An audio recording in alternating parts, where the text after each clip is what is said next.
दोस्तों, स्वागत है आपका news of employment plus study channel में। दोस्तों, न्यू ऑफलाइन वैकेंसी आ चुकी हैं कैंटोनमेंट बोर्ड नसीराबाद में। चलिए देखते हैं फॉर्म को कैसे भरना है, किस पोस्ट में कितनी वैकेंसी हैं, फीस पेमेंट, डिमांड ड्राफ्ट या फीस पेमेंट कैसे करना है, सारी जानकारी मिलेगी। इस वीडियो के अंत तक बने रहना है। वैकेंसी पब्लिश की गई थी 30 दिसंबर 2022 को। अब देखते हैं इसकी लास्ट डेट क्या रहेगी। हाँ, इसकी लास्ट डेट रहेगी जिस दिन एम्प्लॉयमेंट न्यूज़पेपर में पब्लिश की गई उसके अनुसार 30 दिन तक फॉर्म भरेंगे, यानी कि लगभग 30 जनवरी 2023 तक आप लोग फॉर्म भर सकते हैं।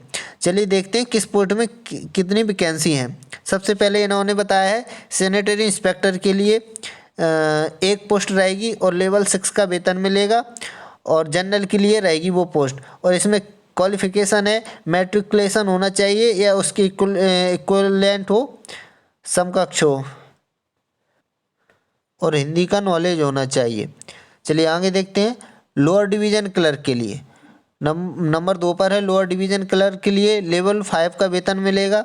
टोटल 4 पोस्ट हैं। इसमें जनरल के लिए 2 और एसटी के लिए 1, ईडब्ल्यूएस के लिए 1। इसमें क्वालिफिकेशन क्या रहेगी, 12th पास होना चाहिए और कंप्यूटर डिप्लोमा हो या सर्टिफिकेट हो, और आपको इंग्लिश की 35 वर्ड पर मिनट और हिंदी की 30 वर्ड पर मिनट कंप्यूटर पर टाइपिंग आनी चाहिए।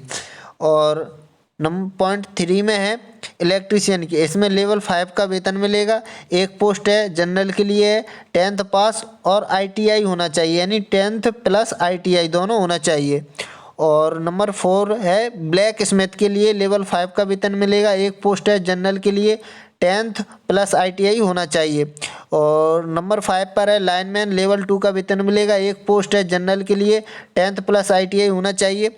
और पॉइंट 6 में हेल्पर 2 इलेक्ट्रीशियन के लिए एक पोस्ट है, जनरल के लिए है, और इसमें 5 पास होना चाहिए आपको। चलिए आगे देखते हैं। पॉइंट 7 में है वेल्डर के लिए लेवल 1 का वेतन मिलेगा। टोटल 5 पोस्टें हैं, 3 जनरल के लिए हैं और एक एसटी के लिए, एक ईडब्ल्यूएस के लिए 5 पास होना चाहिए। और माली के लिए 2 पोस्ट हैं, दोनों ही जनरल के लिए। जनरल के लिए है मतलब अनरिजर्व्ड हैं। जितना मैंने जनरल बोला उसका मतलब है अनरिजर्व्ड, यानी कोई भी फॉर्म भर सकता है। अनरिजर्व्ड का मतलब होता है जैसे एसटी में या एससी में वैकेंसी नहीं है तो वो जनरल से फॉर्म डाल सकता है, एसटी वाला भी जनरल से फॉर्म डाल सकता है, मतलब कोई भी व्यक्ति जनरल से फॉर्म डाल सकता है। पॉइंट 9 में देखते हैं चौकीदार।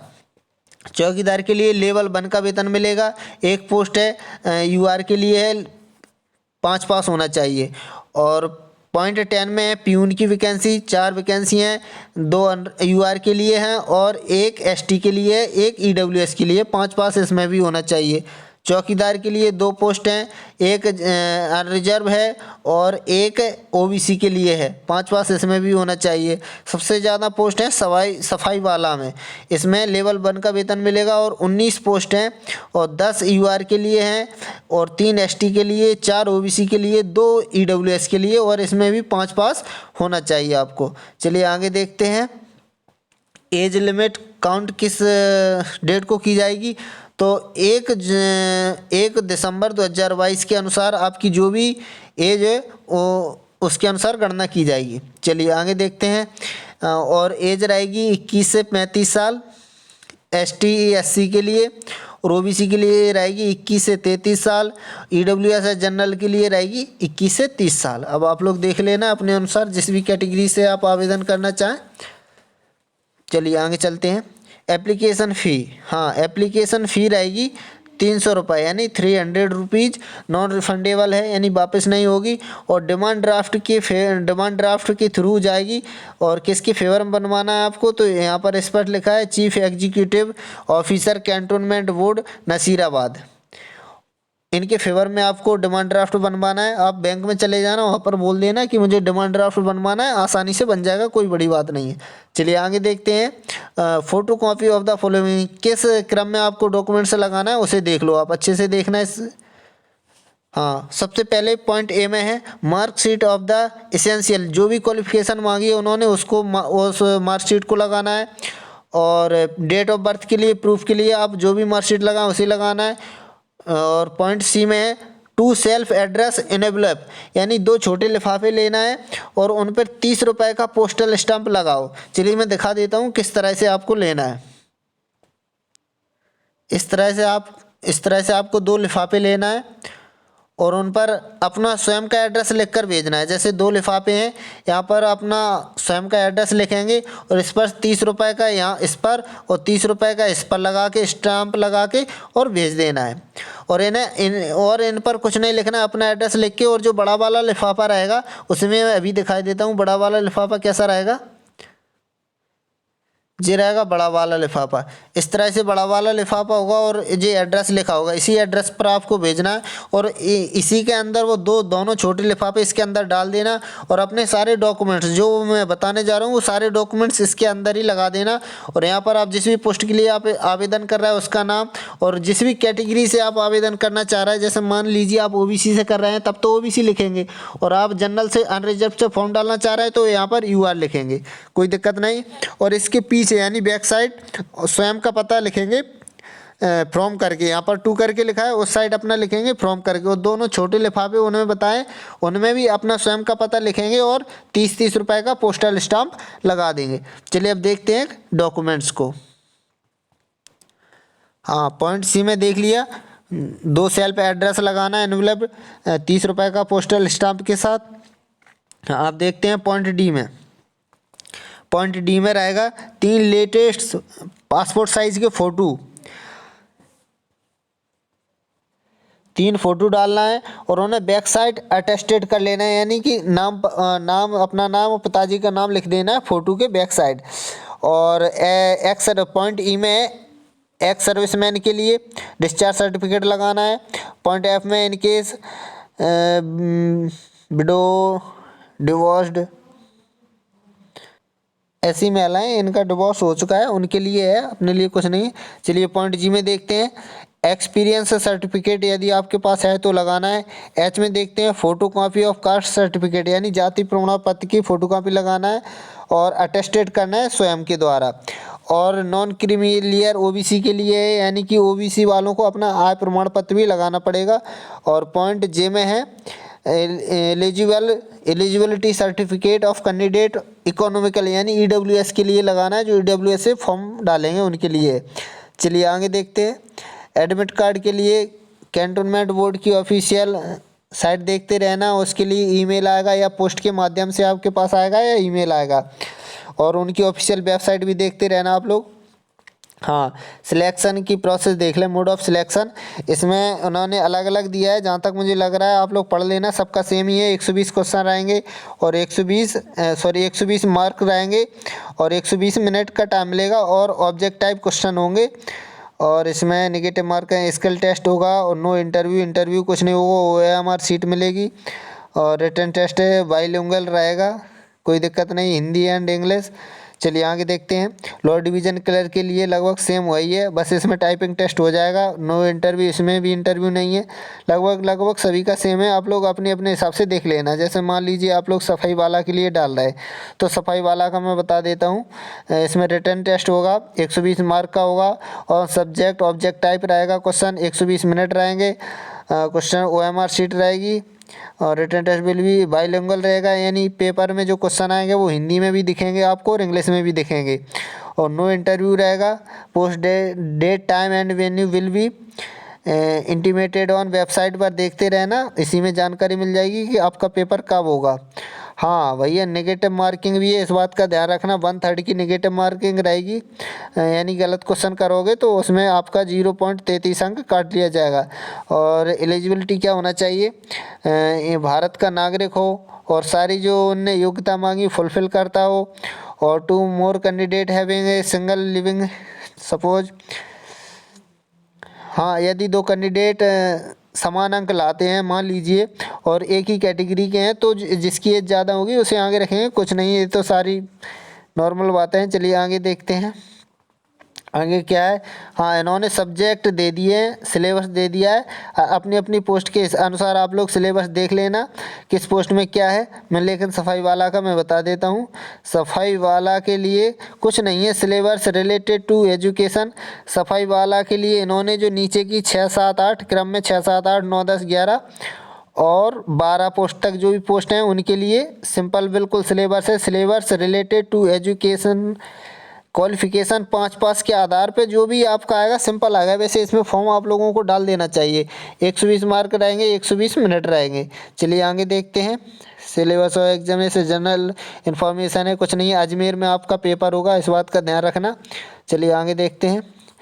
और जहाँ तक मुझे लग रहा है, हाँ, और जो एग्ज़ाम के बाद आपका मेडिकल वगैरह होगा गवर्नमेंट हॉस्पिटल नसीराबाद में होगा, राजस्थान में। आगे देखते हैं और क्या है। और फिर इन्होंने लिंक दे दिए एप्लीकेशन फॉर्म वगैरह डाउनलोड करने के लिए। जो लिंक है इन्हीं की, इसी लिंक पर डाउनलोड हो जाएंगे।